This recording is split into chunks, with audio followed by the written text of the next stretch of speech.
Hi, this is Phase 1, Classwork by Reach to Teach Consult Limited. It is the third and last in our series for the end of year training session. My name is Stella. We began with schedules, and then we moved on to subjects, and this will be the last one, classwork. If I may ask, I know in the typical classroom we get the children together, introduce a concept or a topic or a subject, and then we pass it on to the children. We ask them to go to their corners or their individual desks or tables and carry out some activities which we tag as classwork, and we get to see if they're able to tackle whatever we've given to them. Ideally, it should begin from the whole before you send them out. By whole group, I will mean that the children are supposed to come together. You introduce the concept to the entire room and get as much as possible all the children to participate. So I decided that for the younger ones, usually have what we call the circle time, where an effective teacher actually introduces all the different topics or activities that the children will be engaged in during circle time. So the children get to know, oh, this is what we'll be doing today, before letting them go to their various corners or areas or centers for the day. With the older children, sometimes it might be, for a whole group, it might look like a teacher introducing a lesson, standing in front of a class, teaching a topic, bringing information that the teacher has noted down in a lesson plan or lesson note, and solving those problems together as a whole group before passing on classwork and asking the children to attempt those work. So that's what most teachers do. Unfortunately, in the early years of preschool, because that's one of my most preferred age group, most of our teachers do not start off with a whole before going to the part or the small. So I hope teachers who are passionate about making changes can begin to think how they should make this work starting from January. So the children get to start off together as you introduce, designate or assess work in your classroom. That's what I meant by whole group. So the children actually come together with you, and together you introduce the concept, and everybody has a voice in that classroom. So what comes next after whole group? Small group.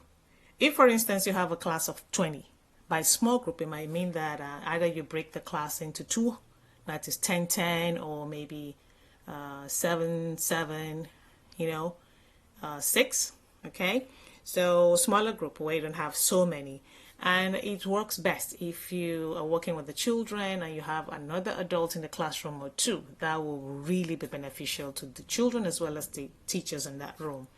For the much older children, you might designate leaders in those smaller groups.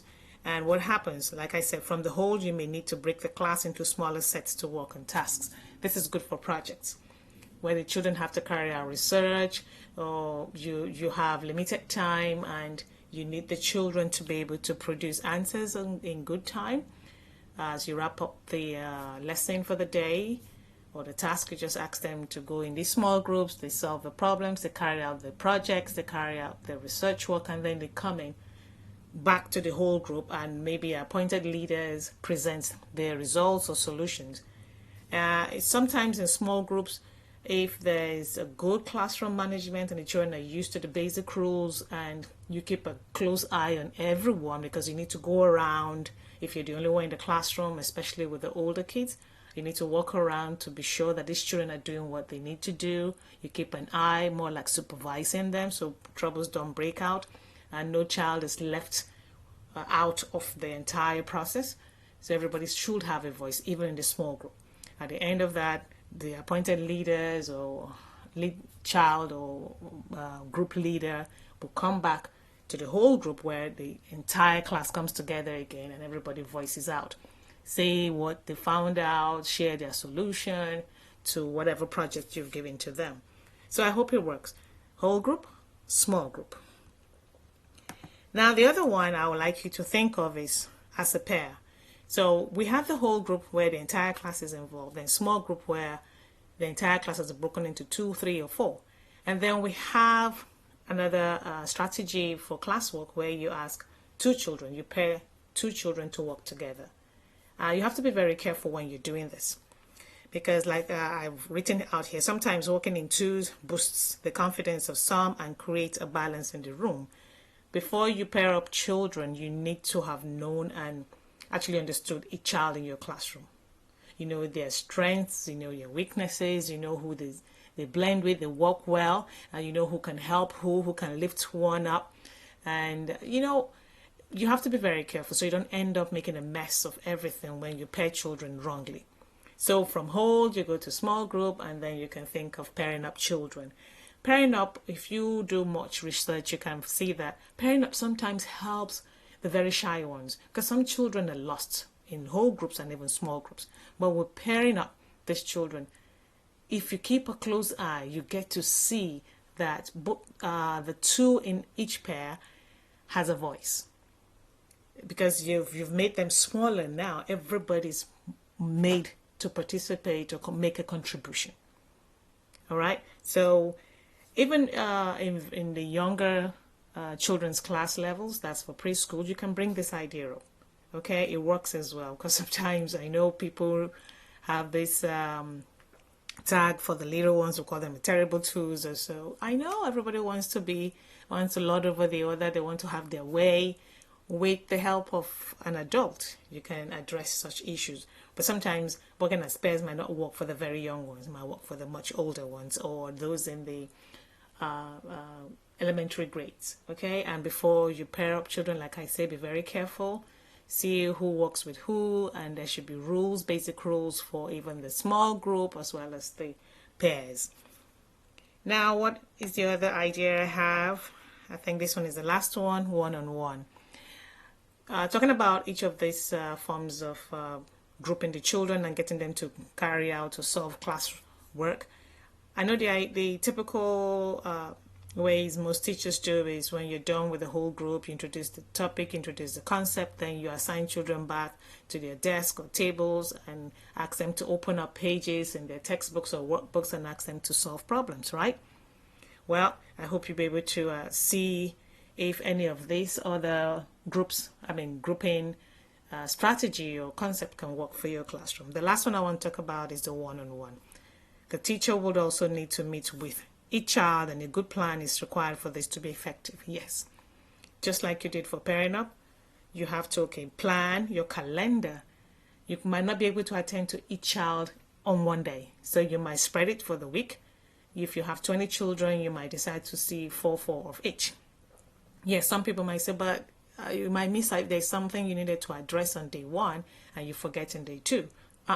Because you're taking notes each day, you note down what you're going to be discussing or addressing when you meet a child on a designated day, you might not forget. So effective planning is required. Okay, and you have to keep observing and noting down what you want to do or discuss or bring up with the children or the child that you're going to be meeting with during your one-on-one. One-on-one usually takes place at a teacher's corner, at a teacher's desk. If you plan your classroom very well, you have an area by your desk where you have one or two chairs that a child has to use when the child is meeting up with you for one-on-one. And I have to mention that sometimes you might even need not just one-on-one, you might meet with the children with pairs. You remember the pairing up children, you might meet with the pairs at your table. So it might not be one-on-one, it might be two with the teacher. Okay, so at one-on-one, this is a time where you are able to assess the psychomotor, the affective domains of the children, not just cognitive. Out on the playground, you're doing one-on-one too. All of these forms of learning or grouping or assigning children's classwork in class can also be done outside the classroom. While they're outside playing, you can also carry out this. You see those who work together, you see the small groups that are formed, those cliques, and how you move around and interact with these children one-on-one, even while they're playing. So assessment never ends. A teacher who is up to the task is always observing and taking notes as the children spend time with him or her per day. So that's all I have on classwork. Just know that classwork should not just end with asking the children to work in their copybooks or notebooks or workbooks or textbooks. It can be done as a whole group, small group, in pairs, or one-on-one. All right, so if you have learned something from this, you let me know. Thank you very much. If you have any question for me, I would like you to know that this YouTube channel is for everyone. We need more people to subscribe, please.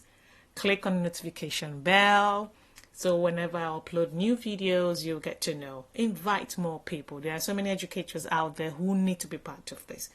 Come January, I'll share the calendar or list of activities that I'll be focusing on from January. It's going to be quite different from what we've done this trial period of 4 months in the year 2021. All right, so please don't forget. And if you need to contact me, because for now I've not opened the comment section, it's going to be open in January. If you're new and this is the first time you're watching, I have recorded more than 40 up to 50 mini videos on our YouTube channel. Please check them out. I group them under playlists, different sectors. You can find them out. We'll have bonus materials. We'll have the end of year series like this one, which just ended now. You can reach me on the email address here, reach2teachconsultlimited@gmail.com. That's reach2teachconsultltd@gmail.com. Don't forget the 2 is a figure. So you can ask your questions. You can reach me via this email. If you're new, welcome. Thank you very much for visiting my channel and getting to know me. My name is Stella. I created this channel not too long ago. It is our channel, One by One with Stella. I decided to operate this YouTube channel to share more of ideas or suggestions that I come across and I have experienced during my 20+ years as a classroom educator and a consultant. I really appreciate all of you, and I hope you have a great holiday ahead. Happy New Year ahead, and happy holidays to everyone. Take care. Bye.